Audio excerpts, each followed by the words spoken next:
Alors bonjour tout le monde, bienvenue à la Minute du Président du 8 septembre. Donc présentement ici on est au parc Chapelot, comme vous voyez. Il y a une manifestation qui se tient, la fameuse contre-épluchette. Et bon, on sait que l'employeur a annulé sa propre épluchette là, pour servir de la pizza.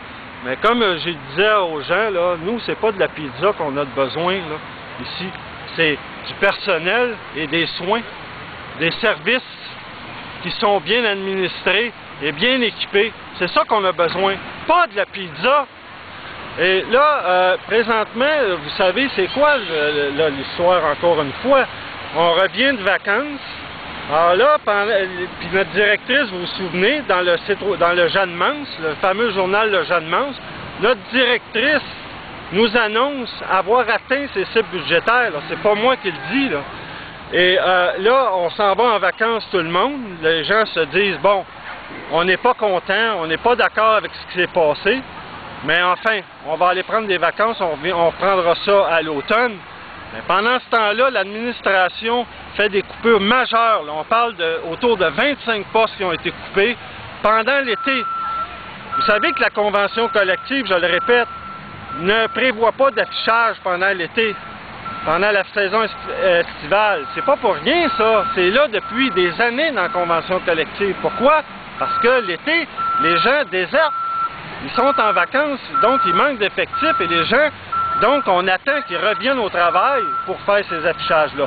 Alors donc, c'est pour ça que nous, on était étonnés que la direction choisisse justement ce moment-là pour procéder encore à des coupures, puis là on ne parle pas de détails. Là. Et il y a un deuxième volet qui s'ajoute à ça, c'est encore une fois, c'est ce qu'on appelle nous le barouettage là, des résidents, là, puis de la population. C'est-à-dire qu'on transfère encore des gens d'endroits, on les amène d'un site à un autre, d'un étage à un autre, et c'est comme ça, de façon sempiternelle.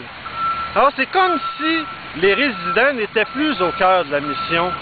La population n'est plus au cœur de la mission. Qu'est-ce qui est au cœur de la mission? Écoutez, je vous le donne en mille, c'est le budget.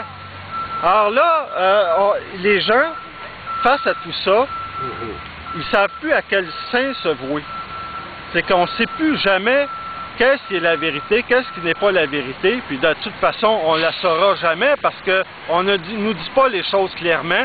On nous annonce ça à la dernière minute et on nous met devant le fait accompli. Et ensuite de ça, on voit les répercussions et puis là, on se gouverne là, à bout portant comme ça là, pour faire les ajustements qu'il faut. C'est pas comme ça là, qu'on va mener un C3S, qui est un immense bateau, là. Ça prend de la cohérence là-dedans. Enfin bref, moi je vous dirais en terminant que la lutte, c'est sûr, la lutte est difficile. On l'a amorcée, ça fait plus d'un an. On le savait qu'il y avait une côte à remonter là, mais quand même, les gens sont présents de plus en plus. Parce que là, les gens se rendent compte. La preuve, comme on l'avait dit dès le début, se fait par elle-même.